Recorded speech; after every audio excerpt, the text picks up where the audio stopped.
Ya, menanggapi bahwa adanya putusan Prapit hari ini, ya, Saudara Roy Suryo jangan senang dulu.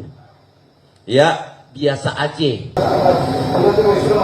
Ya, kita mulai ya. Hah? Udah? Oke ya. Bismillahirrahmanirrahim. Assalamualaikum warahmatullahi ta'ala wabarakatuh. Salam sejahtera bagi kita semua. Won santi santi om. Namo Buddhaya. Salam kebajikan. Bismillahirrahmanirrahim teman-teman. Hari ini kita mengadakan pers conference untuk kesekian kalinya terkait putusan saat ini yang update ya. Putusan Prapit Saudara KRMT ya, Roy Suryo ya, Saudara Roy Suryo atau Panci ya. Ya, ini hari ini sudah diputus oleh Pengadilan Negeri Jakarta Selatan. Nah, untuk menanggapi hal tersebut, saya perkenalkan dulu hari ini yang hadir untuk pers conference hari ini. Di sebelah kanan saya ada Ketua Umum Pradi Bersatu, Bapak Boy Kanu. Kemudian ada Pak Edi Suhaidi ya dari tim Hukum Merah Putih. Kemudian ada Pak C Suhadi sebagai Ketua THEP tim Hukum Merah Putih. Kemudian ada Bapak Bala Pationa yang tidak asing lagi, Pak Petrus ya. Pak Petrus Bala Pationa ini nggak asing lagi di media. Beliau adalah dari organisasi KAI. Kemudian ada Pak Kunang ya, Pak Kunang juga adalah THEP, dan ada Fritz seperti biasa, ada dari relawan dan beberapa simpatisan. Ya, menanggapi bahwa adanya putusan Prapit hari ini, ya, Saudara Roy Suryo jangan senang dulu. Ya, biasa aja. Ya, biasa aja. Ini bukan kemenangan telak dalam pokok perkara. Sekali lagi saya ulangi, ini bukan kemenangan telak dari pokok perkara.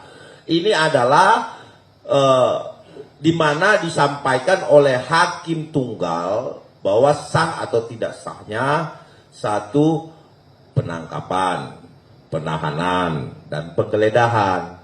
Satu tidak sahnya penangkapan, memang hari ini kita lihat dia melenggang kangkung. Memang dari media ke media kan ada Roy Suryo nggak ditahan, tangkap, ya dia dijemput itu tidak diborgol. Baik-baik yang dia katakan G30 SPK itu tidak nyata. Nah, ini juga yang perlu menjadi pertimbangan sebenarnya tadinya, tapi karena ini sudah selesai, saya anggap bahwa kita harus menghormati putusan Prapit. Terus kemudian ada penggeledahan. Penggeledahan apa yang diambil? Jadi jangan bangga dengan adanya putusan Prapit. Ini bukan menandakan sesuatu yang bisa dibanggakan oleh teman-teman sebelah, bahwa kemudian termul menangis. Siapa yang menangis? Gak ada yang menangis di sini. Justru kami ya hari ini mengapresiasi Prapit yang sudah ya menerapkan ya modernisasi hukum.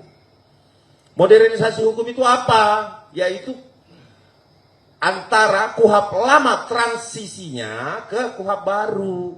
Jadi sebenarnya yang dimenangkan di sini bukan dimenangkan ya.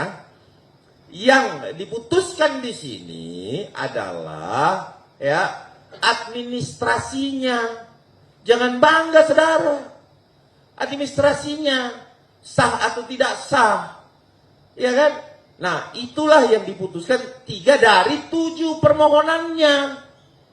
Nah, terus bangganya di mana? Kalau dia tidak sah penangkapan, saudara-saudara, berarti dia harus dikeluarkan dari tahanan. Nah, memang nggak ditahan kok. Iya kan?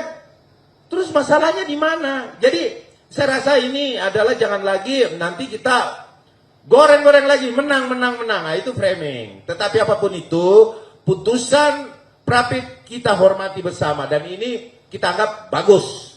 Artinya, sah atau tidak sahnya satu administrasi dari kepolisian. Tetapi apakah polisi salah? Tidak. Tidak ada kesalahan polisi di situ.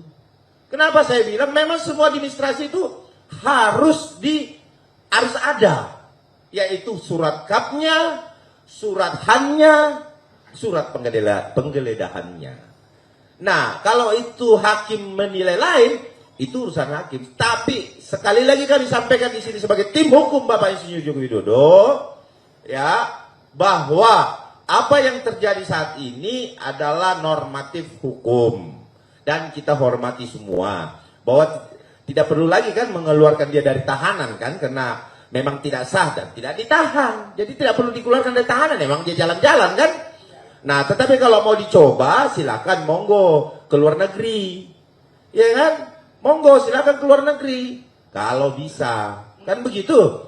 Nah, jadi artinya upaya paksa sebahagian, perlu digarisbawahi, sebahagian, bukan menang telak, tidak, karena tidak menggugurkan pokok perkara.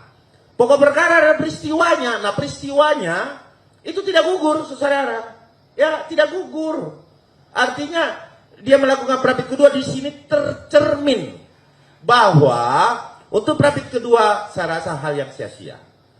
Dan ini kita harus betul-betul kawal untuk prapit yang kedua agar supaya cepat masuk kepada pokok perkara. Jangan-jangan ya kan upaya meninggalkan Dokter Tifa ada. Ya kan begitu ditawarkan nanti diambil di persidangan. Nah, kita lihat saja bahwa ada kewenangan hakim untuk mengembalikan di dalam tahanan. Nah, ini akan kita lakukan nanti.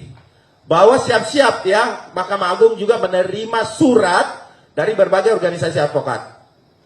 Ya, itu akan kita minta peninjauan atau tinjauan kembali terkait penahanan Roy Suryo. Karena hari demi hari baru dikabulkan 3 saja, sudah euforianya minta ampun nih. Ini adalah presiden buruk bagi pelanggaran hukum. Pelanggar hukum, bukan pelanggaran hukum, bagi pelanggar hukum. Ya, atau terdakwa atau tersangka, ya, tersangka ataupun terdakwa. Nah, untuk itu mungkin di sini saya sebagai moderator yang akan melimpahkan ke teman-teman dan di sini kita lihat saksikan bahwa ini senior-senior yang duduk ini tertawa mereka semua. Ini apa ini? Opo iki? Yang sebenarnya ya hal ini sudah telat gitu loh untuk diputuskan, telat sekali. Gitu. Ini sudah masuk pokok perkara dan sudah terdaftar di Pengadilan Negeri Jakarta Timur, ya. Untuk itu, teman-teman, sekarang saya akan berikan kepada ketua tim hukum Merah Putih dulu untuk menyampaikan apa sih kiat-kiat dan apa sih yang akan kita lakukan untuk memerangi seorang pelaku kriminal atau pelaku tindak pidana yang saat ini masih gentayangan di. Gak sempet baca? Dengerin aja, klik icon text to speech di okezone.com.